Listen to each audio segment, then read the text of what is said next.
Ya, bertemu kembali dalam Sapaan Harian GKJ Manahan, Bapak, Ibu, Saudara, dan anak-anak terkasih Tuhan Yesus Kristus. Ini adalah hari Kamis Putih. Ya, ini adalah hari Kamis Putih. Hari di mana kita memasuki Hari Paskah. Hari yang sangat penting untuk kita, orang-orang Kristen, kita gereja. Dan di sini kita menghayati saat di mana Tuhan Yesus bersekutu, berkumpul dengan murid-muridnya, saat di mana Tuhan Yesus mengungkapkan cinta, kasih, dan perhatiannya, dan saat di mana Tuhan Yesus juga mendapatkan perhatian serta kasih dari para pengikutnya. Nah, hari ini saya mengajak saudara untuk berbicara tentang semerbak bau narwastu. Dan sebelumnya mari kita berdoa. Kami sungguh mengucap syukur kepadamu ya Bapa, oleh karena anugerah-Mu yang melimpah bagi kami, sehingga kami dapat melewati masa Prapaskah. Dan inilah hari Kamis Putih, hari di mana kami merayakan masa Paskah atau Hari Paskah. Kami bersyukur Tuhan di hari ini dapat menghayati kebenaran firman-Mu, bagaimana Tuhan memberikan teladan kepada kami dan bagaimana murid-murid dan pengikut-pengikut-Mu yang pertama memberikan teladan kepada kami. Sungguh kami siap untuk mendengarkan kebenaran firman-Mu. Berfirmanlah Tuhan bagi kami, terangi hati dan pikiran kami dengan kebenaran firman-Mu. Mampukan kami untuk menjalani kehidupan ini seturut dengan kebenaran firman-Mu. Biar kami dapat berkiprah di tengah bangsa dan negara kami Indonesia, negeri negara yang Tuhan cintai, yang senantiasa Tuhan rahmati.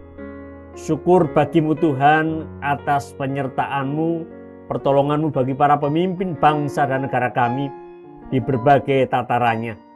Dan doa kami kiranya terus nyatakanlah pertolongan-Mu, terang-Mu bagi para pemimpin bangsa kami. Pun demikian bagi gereja yang Tuhan percaya untuk meneruskan karya keselamatan yang daripada-Mu. Mampukan kami untuk terus memelihara keselamatan yang telah Tuhan curahkan, Tuhan anugerahkan kepada kami. Mampukan kami dengan sukacita, dengan sukarela untuk mengabarkan Injil Kristus Yesus Juru Selamat kami. Di dalam nama-Mu, Tuhan Yesus Kristus, kami berdoa, kami bersyukur dan siap untuk menghayati kebenaran firman. Amin. Ya, firman Tuhan yang akan kita hayati tercatat dalam Injil Yohanes pasalnya yang ke-12 ayatnya yang pertama sampai dengan yang ke-8. Lembaga Alkitab Indonesia memberikan judul perikop ini, Yesus diurapi di Betania. 6 hari sebelum Paskah, Yesus datang ke Betania, tempat tinggal Lazarus yang dibangkitkan Yesus dari antara orang mati. Di situ diadakan perjamuan untuk dia dan Marta melayani. Sedangkan salah seorang yang turut makan dengan Yesus adalah Lazarus. Maria mengambil setengah liter minyak narwastu murni yang mahal sekali, lalu meminyaki kaki Yesus dan menyekanya dengan rambutnya. Bau semerbak minyak itu memenuhi seluruh rumah itu. Namun Yudas Iskariot, seorang murid Yesus yang akan segera menyerahkan dia, berkata, "Mengapa minyak narwastu ini tidak dijual 300 dinar dan uangnya diberikan kepada orang-orang miskin?" Hal itu dikatakannya bukan karena ia memperhatikan orang-orang miskin, melainkan karena ia seorang pencuri. Ia sering mengambil uang yang disimpan dalam kas yang dipegangnya. Lalu kata Yesus, "Biarkanlah dia, supaya ia melakukannya untuk hari penguburanku. Sebab orang-orang miskin selalu ada bersama kamu, tetapi aku tidak akan selalu bersama kamu." Nah, inilah firman Tuhan. Berbahagia setiap kita yang mau mendengarnya, merenungkan dan melakukannya dalam kehidupan sehari-hari. Ya, Yesus sadar.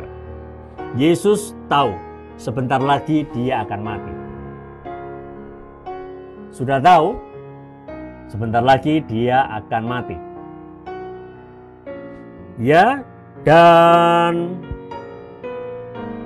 tentu ada rasa takut, bukan terhadap kematian terutama nampaknya, tetapi terhadap penderitaan yang akan dilewati sebelum kematiannya, penindasan yang akan dialaminya. Tetapi hidupnya tidak hanya dipayungi dengan ketakutan dan kekhawatiran itu. Ada sukacita yang tetap terpancar, dipancarkan di hadapan para pengikutnya, para muridnya.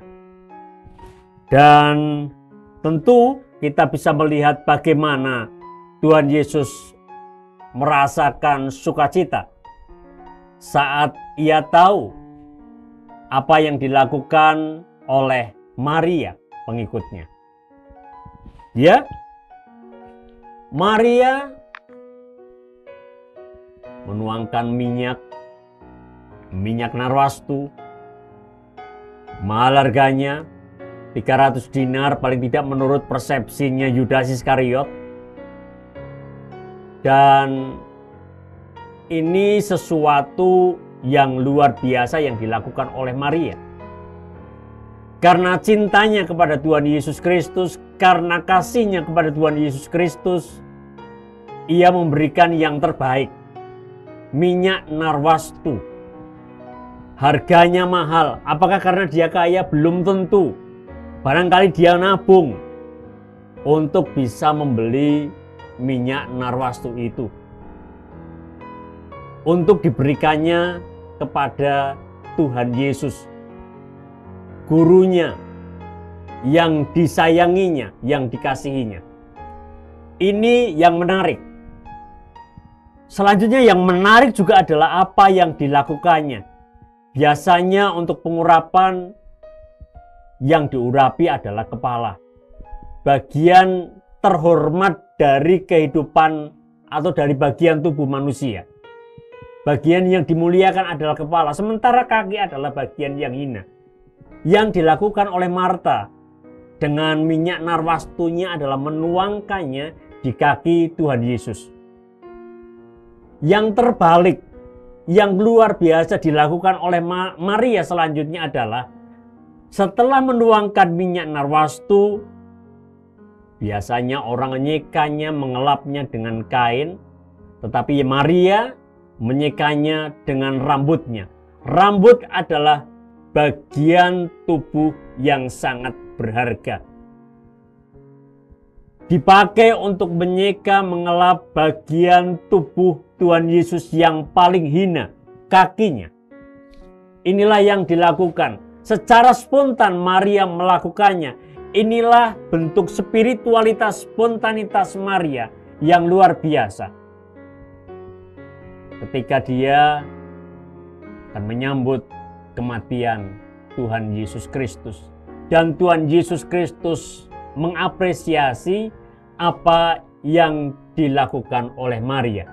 Tindakan kerohanian yang dilakukan oleh Maria diapresiasi oleh Tuhan Yesus Kristus.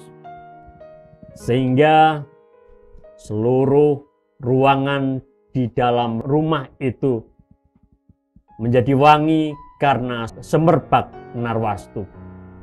Kiranya dengan sikap rohani kita di Minggu Tripaskah ini, khususnya di dalam ibadah Hari Kamis Putih ini, yang kita sebarkan, yang kita tuangkan adalah minyak narwastu rohani, yang akhirnya akan membuat semerbak harum kehidupan di tengah lingkungan di mana kita berada. Bukan semerbak kebencian, bukan semerbak iri dengki, bukan semerbak permusuhan, tetapi semerbak kasih Kristus seperti semerbak bau narwastu. Tuhan Yesus memberkati. Amin.